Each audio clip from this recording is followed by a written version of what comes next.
Hello ladies and gentlemen, welcome to Rum on the Couch video number 75. Dave here from Manchester Rum Festival, and for this episode I'm going to focus on a brand new spice rum that actually made its debut for Manchester at the Rum Fest a couple of weeks ago, and that is the guys from Sly Dog. Now this is a blend of Dominican Republic and Jamaican rum aged up to 3 years. So I'm actually quite intrigued because I come across these guys on socials. That's why they got involved at Manchester Rum Festival this year, and I was sort of intrigued because it turns out I was actually speaking to the guys originally before it was called Sly Dog to sort of give them a bit of an insight in what the spice rum category was sort of focusing on, obviously rum as a category in general. And so it's really good to sort of see the end game now. We had a really cool stand at the show, lots of interaction, a couple of games as well. And it was really, really cool. Some great sort of feedback from people who just tried something that's, from what I was told, wasn't what people expected. And I think that's more down to the fact that a lot of people expect spice rum and flavoured rums these days to be quite sick, to be quite sickly, more of a liqueur-driven profile as well. So I'm quite intrigued about this because, number one, I'm glad it's got some transparency. Doesn't tell me what sort of spices, but it does say, like I mentioned, that it's a blend of up to 3 years from Dominican and I've just broken the seal. Dominican and Jamaica. I thought this was going to be easy to get off, but it's not. Talk amongst yourselves. Uh-oh. Okay, we're going to go old school. We're going to see if we can rip it off. I'll see you on the design floor, guys. There we go. So this is 40% ABV. On the back it says, a quality spice Caribbean rum with real bites, made for party animals. Cunningly crafted with genuine expertise, using a ferocious guarded blend of spices. Made in secret, drunk in style. So these guys are based down south in Dorset way. So more than liking that on the colour itself, it actually looks... That's a nice golden colour. So in my head right now, I can't smell anything too much, so there's nothing too overpowering straight off the nose. But let's give it a go. I'm starting to really sort of understand spice rums. I've been drinking it for a while, as you kind of expect. But I do, as everyone knows, sort of go for more authentic driven ones. But we've got to embrace at least what's coming out as well. And there is some gems I've come across over the last... 74 rum on the couches. So let's see if this is one. Straight away, I get honey. Get a little bit of clove in there as well. Sort of like a rounded approach to clove. Something else there as well, and I can't think what it is. There's sort of a subtle marzipan, so like the almond sort of, but like a dry almond feel.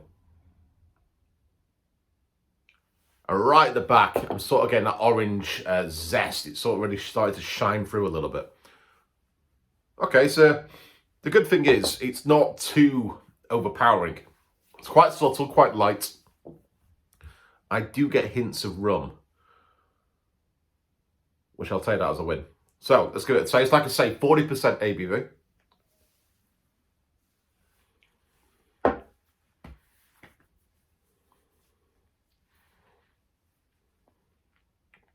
Okay, so a little bit sweeter than I expected. It's not what you get on the nose.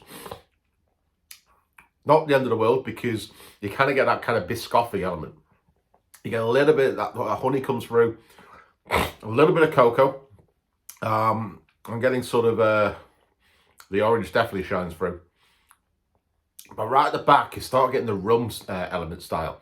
You know, that sort of, in my head, it's that kind of style, funky Jamaican element. Don't get too much of a Dominican style, but it's naturally light in my world anyway for Dominican sort of styles of rum.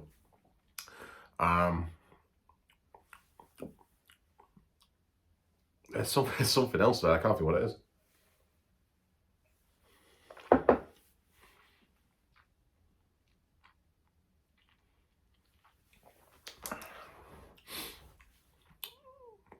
No, it's gone.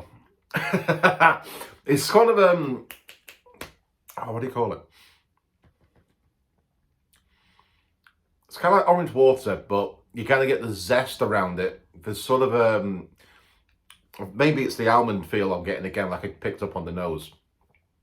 It's more marzipan than almond, but it still has that kind of freshness. It's really bumped up a little bit at the end. That rum starts to very poof, and you really get the kind of Jamaican style. It's not pure Jamaican. It's there, so I'll take that as a win, because in my mind, if I can taste the spice and flavored rum, but also the rum part, I'm going to understand it better. I'm going to appreciate what the guys and girls have done behind the rum itself. So that's sticking in my box. I can get some Jamaican elements out of it. It's not been disguised. It's not been overpowered. It is quite light. It's not a kick in the face. It's not cinnamon driven either. There's probably a little bit in there. I'd say it's a secret blend, but it's not the most forward driver of the flavors itself. It's a little bit sticky, but I think that's the biscotti element I'm picking up as well.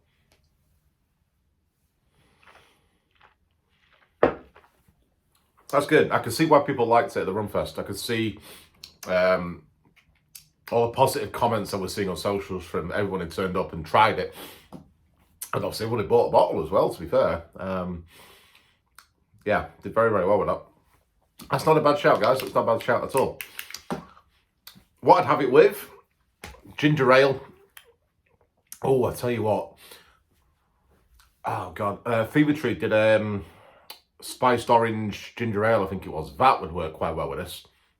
I'd be interested to actually try it with, I'd probably say like the woody of the Coca-Cola signature mixes as well. That could work quite well, because it does have that sort of slight earthy bite to it. Like I said, that biscotti element really comes through, so I think that could work quite well as a good balance.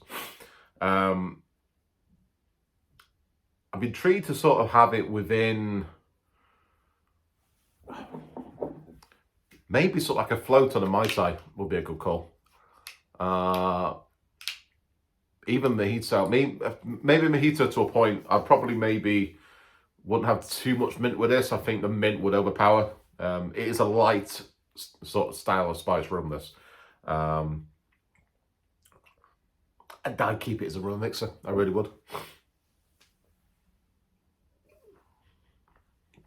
That's a good shout, guys. So, hopefully that gives you a bit of an idea of what Sly Dog rum is all about. British guys, like I say, based down in Dorset way, on the south coast, but bringing Jamaica, Dominican Republic for 3 years together as well. Like I said, they are quite new, so do check them out on their Instagram, their Facebook, their social media channels, and of course their website for the closest places to pick up. I think they actually have their own e-commerce, so they can buy it from their website itself if you're intrigued enough to give it a go. Of course, if not, head over to like the Tipples, Astons and Manchester if you're local to the north here. Or of course, just give it a good old Google and see what comes up. I'm sure Master and Malt or Whiskey Exchange, Drink Shop will have a bottle or be able to source it for you. So, ladies and gentlemen, thank you very much for joining in. If you are not subscribed already, please do on our YouTube channel, our Instagram or Facebook page, so you can make sure that you don't miss any episodes of Rum on the Couch. Until then, though, I will see you all very soon.